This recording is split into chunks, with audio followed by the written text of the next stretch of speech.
Nesse momento nós vamos estudar a palavra de Deus a partir da epístola do apóstolo Paulo a Tito. Tito, capítulo 1, versículos 10 até 16. Nós começamos esta série recentemente e agora estamos no terceiro sermão, na terceira exposição desse texto belíssimo, profundo, de enorme utilidade para a igreja dos nossos dias. E eu peço a você que acompanhe comigo Tito, capítulo 1, versículos 10 a 16.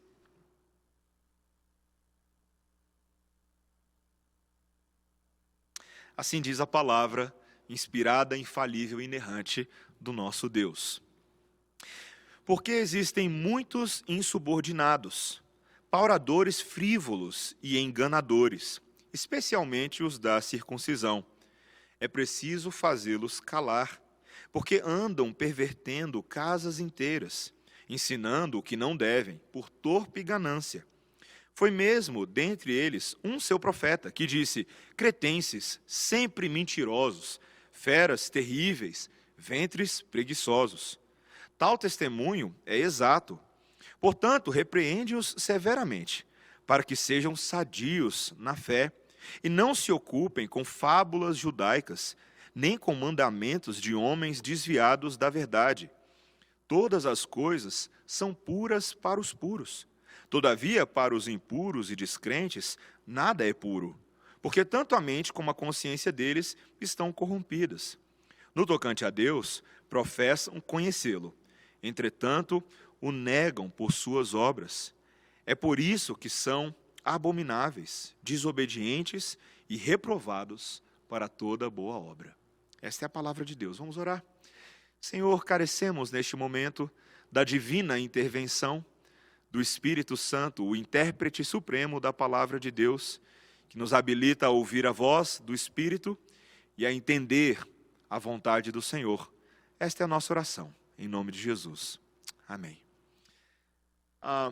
Você já deve ter ouvido falar de embalagens fraudulentas. Muitos não sabem, mas nós temos leis no nosso país que declaram que é crime mentir sobre o conteúdo, por exemplo, de uma caixa de cereal. No supermercado você vai comprar um cereal, você precisa ser capaz de ver no lado de fora, é o que as leis exigem, que aquilo que você lê no lado externo do pacote conte a verdade sobre o que está dentro.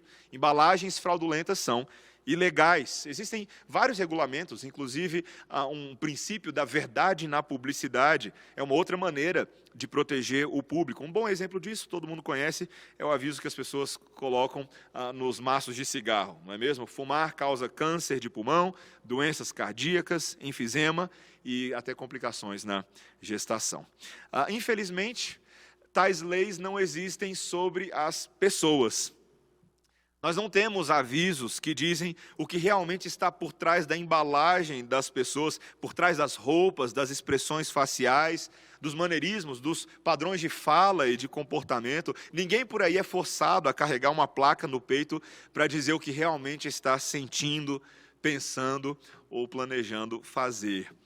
A embalagem hoje enganosa de muitos ditos representantes de Deus pelo mundo afora tem sido uma ferramenta para levar muitas pessoas ao engano.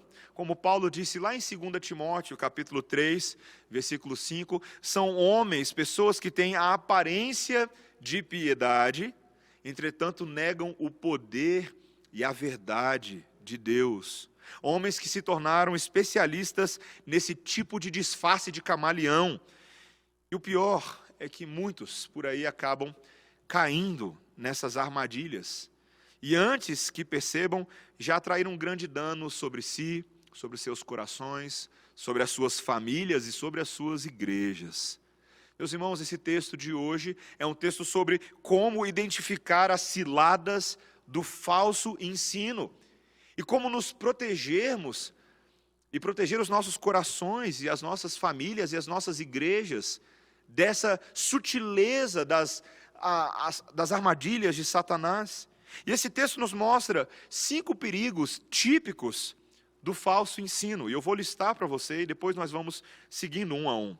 O perigo de mestres gananciosos, o perigo do caráter indolente, o perigo da cultura inútil, o perigo do ascetismo, do legalismo ascético e o perigo dos falsos conversos, falsos convertidos.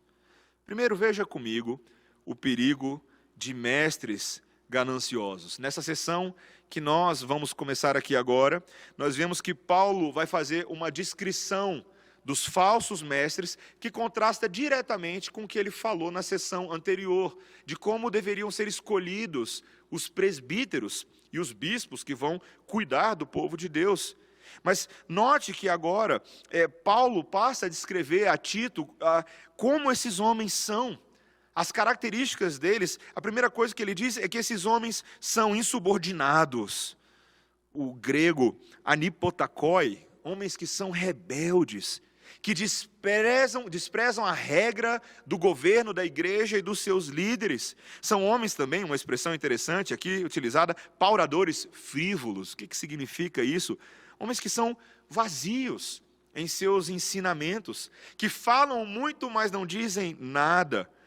Mas também, aí em terceiro, são homens enganadores, homens que induzem ao erro, que fazem acreditar naquilo que é falso. Sabe, Paulo diz que esses homens, e ele qualifica aqui que são homens da circuncisão, uma referência a esses judeus e judaizantes, ali daquelas regiões, e mais adiante eu vou falar um pouquinho mais sobre isso, são religiosos que se acostumaram com esse modus operandi no meio da igreja. E Paulo é bem objetivo com Tito, e ele diz que esses homens, no versículo 11, veja que ele diz que esses homens precisam ser calados. Eles precisam ser calados, porque eles pervertem casas inteiras ao falso ensino, e são motivados, como o versículo 11 diz, pela ganância, pelo poder. Meus irmãos, como é importante nós sermos capazes de identificar as características dos falsos mestres. Veja, claro que nós poderíamos dizer aqui nessa categoria de que existem vários tipos diferentes de falsos mestres. Alguns são falsos não intencionalmente, poderíamos dizer assim. Alguns são confusos, professores, pastores, que infelizmente colocam suas opiniões de maneira equivocada, não consultam, não comparam com a Bíblia, dizem daquilo que lhes emociona, que vem ao coração. Mas precisamos também reconhecer aqueles que são mal motivados, outros que fingem ser até cristãos, apenas porque fazendo assim conseguirão mais dinheiro, conseguirão mais negócios, ou mesmo um sentimento de poder, um status de serem líderes junto ao povo de Deus. E veja, não importa qual categoria de falsos mestres eles sejam, ambos são maléficos ao povo de Deus, mas especialmente o ganancioso, porque ele lançará mão de qualquer estratégia para atrair a atenção do povo de Deus e lucrar. É como aquele mágico de rua que finge, vocês sabem aquele truque do relógio, né? É aquele que finge fazer uma mágica de tirar o seu relógio do pulso, mas não tem mais a intenção de devolver o seu relógio. Ele não fica só enganando, ele vai ficar com aquele relógio para si e inclusive vai colocar o chapéu para pegar o seu dinheiro depois. O que esse texto está falando, quando Paulo diz a Tito para ter cuidado com essas pessoas, é que é uma responsabilidade dos líderes da igreja impedir que o ensino falso tenha uma plataforma no meio do povo de Deus. Nós não devemos dar púlpito nem chance para esse tipo de coisa. Os líderes da igreja, assim como Tito, devem estar alertas e agir e intervir sobre qualquer coisa que tenha o potencial para dividir os cristãos, para desfazer a unidade, a harmonia do povo de Deus. E particularmente, como o texto diz, é necessário proteger as famílias, proteger os lares da sutileza dessas coisas que vão chegando até as nossas casas pela internet, pelas mídias sociais, por conversas que não foram bem filtradas e foram encontrando espaço nos corações dos nossos cônjuges, dos nossos filhos e até de nós mesmos. E quando a gente menos percebe, os membros da casa estão voltando-se contra si mesmos, uns contra os outros. A espada, não a boa espada de Cristo, mas a espada das trevas vem e perverte o relacionamento entre marido, esposa, entre os filhos. Não só começam a congregar em igrejas muitas vezes diferentes, mas agora estão completamente seduzidos pelo discurso de Satanás. Meus irmãos, nós precisamos ser firmes. A A.W. Tozer, um teólogo da igreja e pastor, certa vez instruindo outros pastores e a sua própria igreja, ele disse que é necessário firmar o pé contra o que está errado. Ele disse: firme o pé contra o que está errado, mostre por que está errado, supere e plante a verdade no lugar do erro. É exatamente essa a vocação dos líderes do povo de Deus, pegar a verdade de Deus e colocar ela exatamente no lugar da inverdade, suprimir a inverdade, tirar ela do nosso meio, esse fermento terrível, e colocar a verdade que purifica mentes e corações. Esse é o primeiro perigo que nós devemos atentar, a ganância de falsos mestres. Mas veja também que o texto nos mostra agora, em segundo lugar, o perigo do caráter indolente perpetuado por esses mestres. Veja que nos versículos 12 e no início do versículo 13 ele diz: foi mesmo dentre eles um seu profeta que disse: cretenses, sempre mentirosos, feras terríveis, ventres preguiçosos, tal testemunho é exato. Veja que Paulo agora evoca um ditado que existia a respeito dos cretenses, de que eles eram mentirosos desde o ventre. Cães que latem, barrigas preguiçosas. Para dar um contexto histórico para a gente, a cidade de Creta, ela era realmente, vamos colocar assim, proverbialmente simbólica no mundo antigo por conta da sua decadência moral. Um historiador antigo chamado Políbio, ele escreveu que era quase impossível encontrar conduta moral mais traiçoeira ou políticas públicas mais injustas do que em Creta. Outro historiador chamado Cícero também afirmou o seguinte: os princípios morais são tão divergentes que os cretenses consideram as transações extorsivas como algo honroso. E veja a astúcia de Paulo para trazer isso à tona agora. Sabiamente, ele não critica diretamente a decadência da sociedade cretense, mas ele citou um dos próprios profetas dele, possivelmente aqui uma citação extraída de um poema de um autor chamado Epimênides, que viveu 600 anos antes desse período. Mas é interessante que Paulo concorda rapidamente com ele no verso seguinte, você percebeu? Ele diz: tal testemunho é exato. Meus irmãos, se tem uma coisa que é muito complicada, é quando nós somos negativamente conhecidos por um certo estereótipo cultural. Não é verdade? Eu não sei se você se lembra de um personagem de revistinhas que ficou famoso alguns anos atrás, chamado Zé Carioca.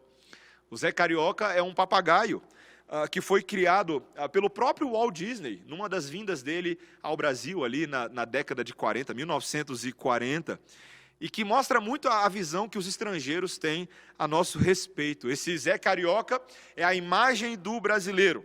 É um papagaio malandro, simpático e cordial, mas sempre escapa dos problemas de um jeito meio frívolo, festeiro, mas muito vagabundo e muito preguiçoso. E convenhamos, não é exatamente essa a imagem do jeitinho brasileiro que alguns turistas, quando passeiam pelo nosso país, passam agora a levar de volta para os seus países quando entram em contato com os maneirismos do nosso povo. O que Paulo diz é que os cretenses deveriam ser, como ele diz aí no versículo 13, repreendidos, para que eles se tornassem sadios em sua fé. Meus irmãos, é importantíssimo nós repreendermos e confrontarmos os hábitos pecaminosos que são habituais da nossa cultura, da nossa sociedade. É importante nós criarmos um alerta a esses pecados, para que a igreja também, o povo santo de Deus, que foi separado por Deus, não seja reconhecido por esse tipo de cultura do pecado. Veja que o que Paulo está dizendo é que a verdadeira fé, a fé de Cristo para nós, ela não se manifesta somente em palavras, mas em hábitos e comportamentos transformados. Honestamente, esse estereótipo do evangélico brasileiro, cheio de trejeitos, sempre se escondendo atrás de jargões de fé, botando a culpa no diabo para tudo, usando o nome de Deus para justificar a falta de comportamento ético no trabalho, na vida, em prol de uma suposta ideia de que Deus já está guardando a minha vitória, vocês vão ver. A gente ouve esse tipo de coisa por aí, mas isso é sinal de que a nossa fé ainda não amadureceu em muitas áreas. Quando vemos pessoas falando esse tipo de coisa por aí, é sinal de que elas não entenderam que a fé deve descer da mente para o coração e transformar as nossas mãos, nossos pés, nossos relacionamentos e particularmente os nossos compromissos éticos que temos com este mundo, especialmente por causa do compromisso ético que temos com Deus. O falso ensino, ele geralmente perpetua a indolência do caráter, porque isso é visto nos próprios falsos mestres, que não levam uma vida disciplinada e, consequentemente, é visto também na vida dos seus seguidores. Nós temos que ter muito cuidado com esse cristianismo antinomista, em outras palavras, esse cristianismo que não atenta para a lei de Deus e para a necessidade de nós vivermos de acordo com essa lei, uma vez que não fomos salvos por ela, fomos salvos por Cristo, não por obras, para que ninguém se glorie, mas para as boas obras, para que esse mundo seja transformado. O terceiro perigo, agora, além do perigo do caráter indolente, além do perigo dos mestres gananciosos, o terceiro perigo é o perigo da cultura inútil. Você percebeu o que ele diz agora na segunda metade do verso 13 e do verso 14? Ele diz que eles deveriam ser repreendidos severamente, no verso 13, para que sejam sadios na fé, e não se ocupem com fábulas judaicas, nem com mandamentos de homens desviados da fé. Aparentemente, um dos problemas dos cretenses é porque eles davam atenção a fábulas judaicas, a histórias inventadas. E aqui os comentaristas dizem que eles provavelmente gastavam muito tempo em torno de lendas fictícias criadas em torno de personagens do Antigo Testamento. E essas lendas, elas eram muito típicas dentro da literatura apócrifa. Muitos dos livros que foram rejeitados dentro dos concílios históricos, eram livros que traziam certos desses personagens míticos e lendários que fascinavam a igreja, e muitas vezes as pessoas gastavam mais tempo com esse tipo de coisa do que com as coisas centrais da fé, com essas invencionices, e isso geralmente causava uma bagunça tremenda na vida da igreja. Meus irmãos, vocês percebem como o coração humano tem essa inclinação por aquilo que parece sobrenatural, aquilo que parece extraordinário. É curioso como, ao longo da história da igreja, alguns chamados santos da história têm fama de milagreiros e reúnem uma multidão de devotos. E aí nós poderíamos olhar aí afora o tanto de coisa que existe, os milagres de Santo Antônio, que supostamente pregou aos peixes, livrou o próprio pai da forca e recebeu uma aparição do menino Jesus diretamente do colo da própria Virgem Maria, o sangue milagroso de São Januário, a imagem misteriosa da Virgem de Guadalupe lá no México. E é curioso como, por causa desses supostos acontecimentos, surgem um monte de dogmas baseados nesses milagreiros e uma imensa multidão de fiéis que vão seguindo esses dogmas. Um que me chama a atenção, no início do século II, um movimento chamado montanismo, o nascimento ali de uma seita fundada por Montano, um homem chamado Montano, por volta do ano 156 a 172, ali, na região da Frígia. Montano foi um ex-sacerdote de uma deusa pagã chamada Cibele, e ele tinha se convertido ao cristianismo, mas afirmava possuir um dom de profecia, e que ele mesmo agora havia sido enviado por Jesus Cristo para inaugurar a era do Paráclito, a expressão grega que é utilizada em referência ao Espírito Santo. E esse homem foi acompanhado de perto por duas jovens mulheres, chamadas Priscila e Maximila, que deixaram seus maridos para seguir esse homem e diziam também que o Espírito Santo falava por meio delas. E durante as sessões de profecia e de êxtase, esses três anunciavam o fim iminente do mundo e conclamavam os cristãos a se reunirem na cidade de Pepusa, na Frígia, onde ali supostamente desceria a Jerusalém celestial, uma vez que agora uma nova era cristã estava se iniciando a partir das revelações divinas desse trio. E antes que você aí em casa descarte isso como a coisa mais ridícula que você já ouviu, saiba que esse movimento se espalhou por toda a Ásia Menor, por Roma e pelo norte da África, e algumas das inscrições mais antigas mostram que muitas cidades foram quase completamente convertidas ao montanismo. Muitas pessoas deixaram as suas casas, deixaram seus trabalhos e seguiram montando para levar uma vida ascética e para se preparar para a segunda vinda de Jesus. Você percebe?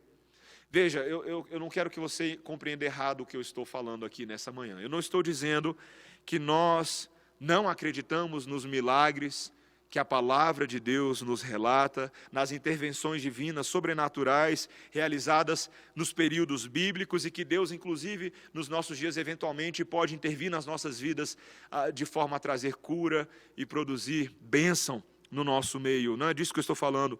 O problema aqui é quando cultura inútil pega tração. Esse é o problema. Quando ela pega tração nas fantasias imaginativas de pessoas que são facilmente seduzidas por esses causos. Tem muito fiel, hoje em dia, que dá mais valor às operações miraculosas altamente questionáveis por aí afora, do que ao firme fundamento da palavra. É impressionante pensar o tanto de cultura inútil gospel que a gente tem por aí, coisa que é basicamente desperdício de tempo e até cansativo, ultrapassado. Ficar procurando mensagem subliminar em desenho da Disney, tocar a música ao contrário para identificar mensagens satânicas, para ouvir a voz do diabo. Até hoje tem gente que fica fazendo esse tipo de coisa. Ou até mesmo discussões que são aparentemente piedosas, mas são altamente especulativas e infrutíferas. Qual é o paradeiro misterioso da Arca de Noé? Qual era a identidade da rainha de Sabá? Será que os nefilins eram gigantes gerados na relação entre anjos e mulheres humanas, as filhas dos homens? Será que a Arca da Aliança foi roubada pelos Illuminati junto com o cálice sagrado e tudo foi entregue para o Indiana Jones? Infelizmente, tem gente que gosta de ficar falando sobre esse tipo de coisa. Meus irmãos, existem mistérios que as Escrituras simplesmente não revelaram. Sabe por quê? Porque não eram necessários a salvação e a piedade, como a Bíblia nos diz. A cultura inútil é uma arma poderosa nas mãos dos falsos mestres e do próprio diabo, porque ela deixa a igreja distraída com pormenores e tira o foco da igreja da sua verdadeira missão, que é anunciar as boas novas de Cristo e ser sal da terra e ser luz do mundo. Nós precisamos tomar cuidado para não ficar enveredando nessas discussões infindáveis, como Paulo vai falar novamente nesse mesmo livro, nessa mesma carta, lá no capítulo 3. Discussões infindáveis que não levam a lugar nenhum, mas têm o potencial de nos fazer perder o nosso tempo. Eu pergunto a você, com o que você gasta tempo hoje em conversa com seus irmãos, com seus amigos? Quais são as discussões? Será que você sabe mais a respeito daquilo que é cultura inútil do que a cultura do reino de Deus, que tem poder para transformar vidas e para resgatar perdidos? Esse é um dos perigos, é o terceiro perigo. Veja agora que o quarto perigo que Paulo lista nesse texto é o perigo do legalismo ascético. Veja que na segunda metade do versículo 14 e no versículo 15, ele escreveu assim: que eles não deveriam se ocupar com mandamentos de homens desviados da verdade. E ele diz: todas as coisas são puras para os puros, todavia para os impuros e descrentes nada é puro, porque tanto a mente como a consciência deles estão corrompidas. O que são esses mandamentos de homens desviados da verdade? O que era isso no contexto específico de Creta? Veja que lá no versículo 10, ele diz que esses homens eram homens da circuncisão e que insistiam na circuncisão para a salvação. Eles têm sido reconhecidos como judaizantes, homens que ensinavam aos gentios que eles deveriam obedecer todas as leis judaicas antes que pudessem se tornar cristãos. E muitas vezes esses regulamentos, inventados até por tradições humanas, acabavam confundindo os novos cristãos e causavam problemas nas igrejas por onde Paulo havia pregado o Evangelho. Quantas cartas no Novo Testamento Paulo escreveu justamente para ajudar as igrejas a entender que os crentes gentios não precisavam se tornar judeus primeiro para serem cristãos. Deus aceita qualquer pessoa que o adore com fé, que adore o Deus verdadeiro, e isso é suficiente. E, aparentemente, esses falsos mestres aqui estavam numa discussão daquilo que é puro e daquilo que é impuro. Eles estavam proibindo certas coisas, em certas situações, e nós vemos isso, por exemplo, lá na primeira epístola de Timóteo. Esses mestres estabeleciam como lei a proibição ao casamento.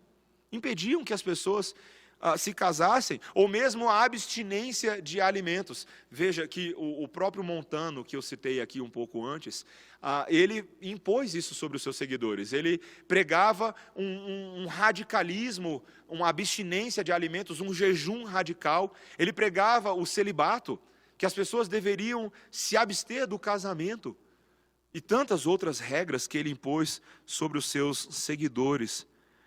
Sabe, meus irmãos, a verdade é que, e ainda nos nossos dias, preste atenção nisso, tem muita gente que acha que o Deus da Bíblia é basicamente o grande proibidor. É isso que muitas pessoas pensam. Como um pai que tem um monte de coisa legal em casa, já viu isso, mas não deixa o filho tocar em nada?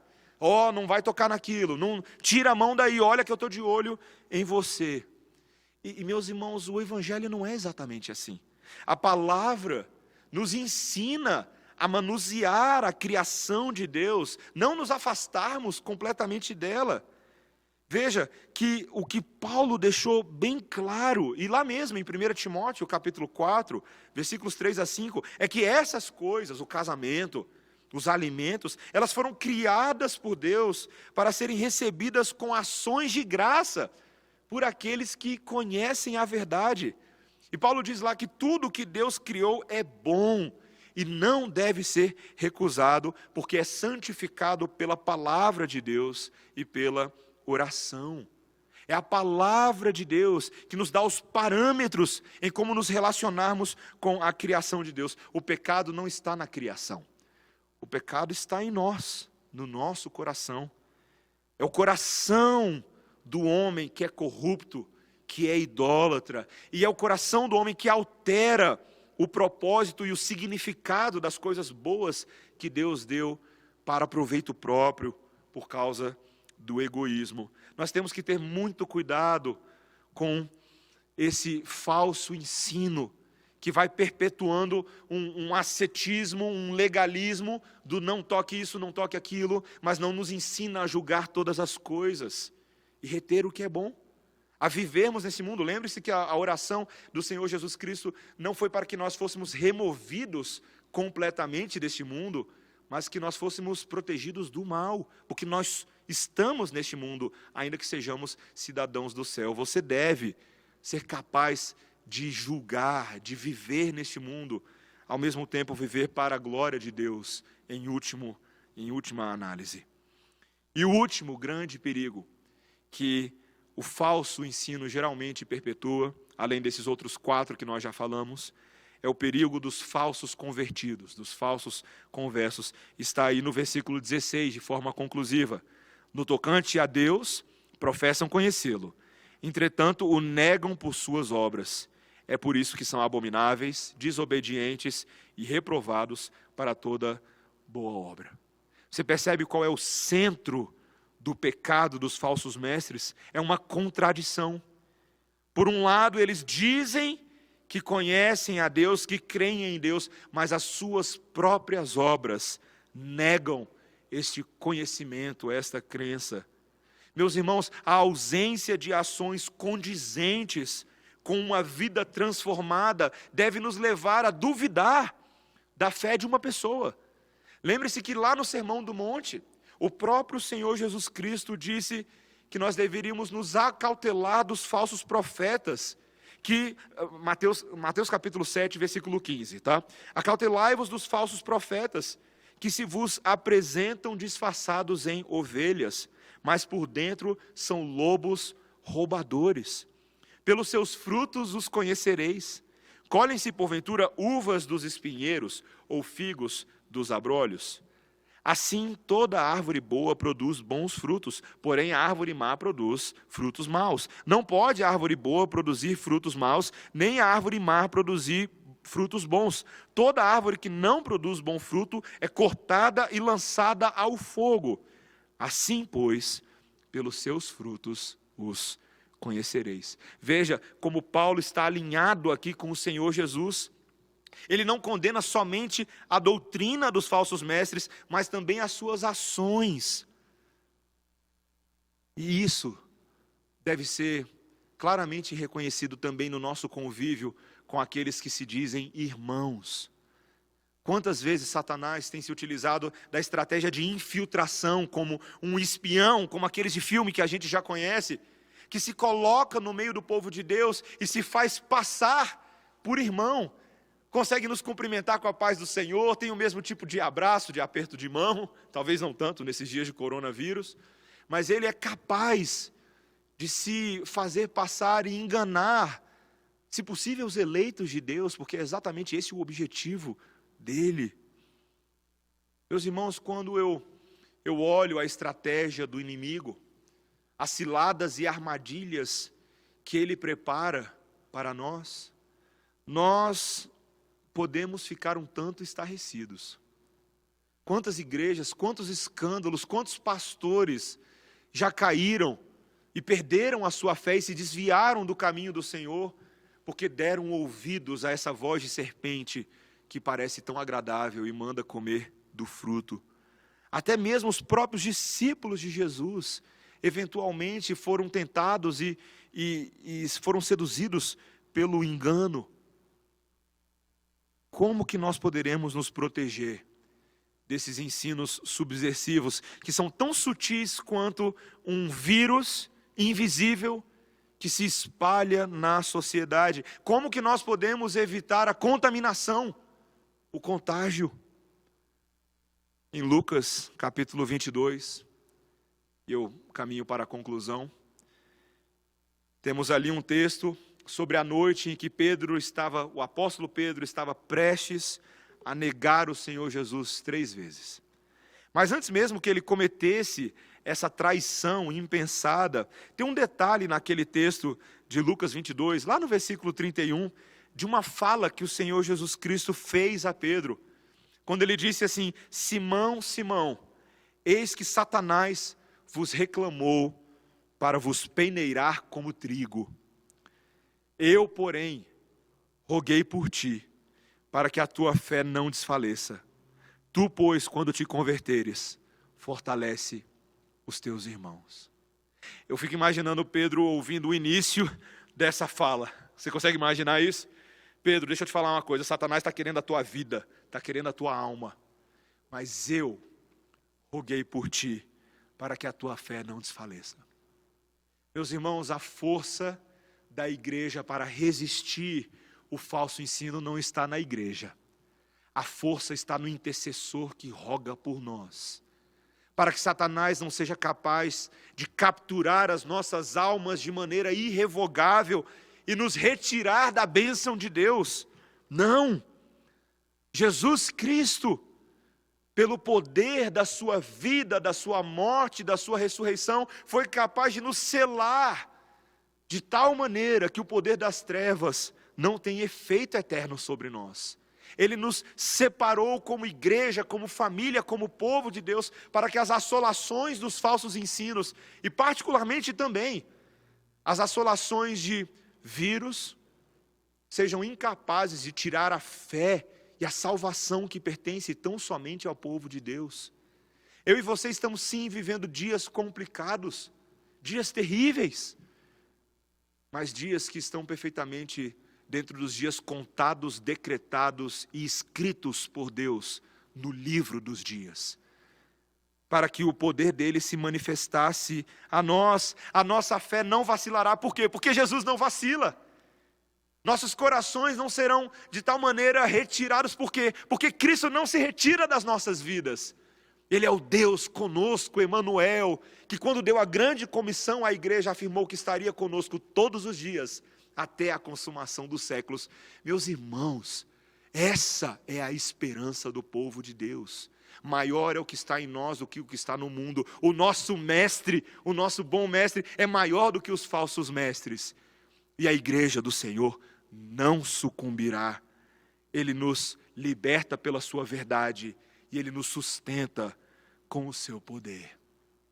É por causa dessa confiança que nós podemos advertir os adoradores, não os consumidores, os adoradores, quanto às embalagens enganosas. Meus irmãos, cuidado com a embalagem enganosa, com a propaganda, com a publicidade mentirosa.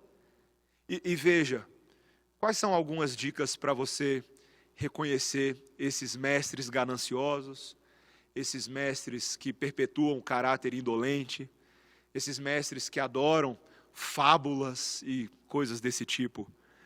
Eu quero dar 4 frases finais para você, 4 dicas muito práticas para você observar.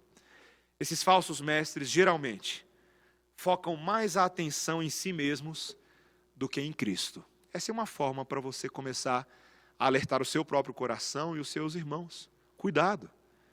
Em segundo lugar, esses falsos mestres geralmente pedem que você faça algo que comprometa ou dilua a sua fé. São homens que vivem assim. Em terceiro lugar, esses homens geralmente tiram a ênfase ou questionam as verdades mais centrais de Deus, a natureza divina de Cristo, a inspiração e a infalibilidade, a inerrância da Bíblia e tantas outras verdades que são pilares à fé cristã. Eles relativizam tudo isso, dizem que não são tão importantes assim. O importante é amar, o importante é se abraçar, é viver uma vida feliz. Cuidado, cuidado com isso. E em quarto e último lugar, esses falsos mestres geralmente, eles instam os crentes a tomarem decisões baseadas mais no julgamento humano do que na oração e nas orientações bíblicas que pautam as nossas orações. Essas são maneiras práticas de você resguardar o seu coração.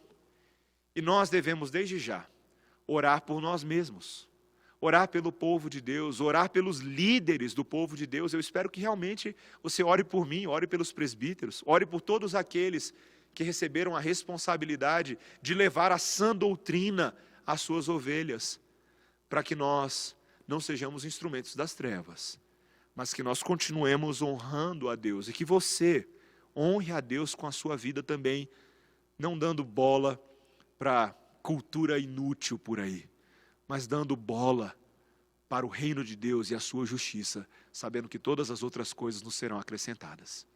Que Deus nos abençoe. Vamos orar nesse momento. Santo Deus, obrigado, Senhor, porque a palavra que traz alerta é a palavra que traz esperança.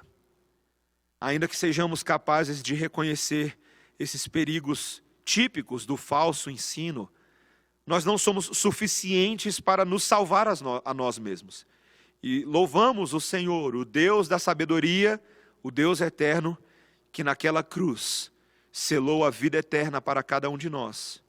E com ela nos deu o Espírito Santo, que protege os nossos ouvidos, mentes e corações, nos deu uma armadura completa da parte de Deus, para que resistamos no dia mau, sabendo que a nossa luta não é contra carne ou sangue, mas contra os principados e potestades e dominadores deste mundo tenebroso, a saber, as forças do mal. Senhor, protege-nos.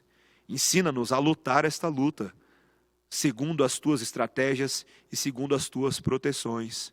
Cuida de nós para que não caiamos em legalismo ascético e não nos deixemos levar por falsos convertidos, mas que estejamos firmes no Senhor todos os dias, até o momento em que o Senhor Jesus Cristo voltar para nos livrar de uma vez por todas dos nossos inimigos, das nossas agruras, de todos os vírus e nos dê, de fato, a Jerusalém celestial. Em nome de Jesus. Amém.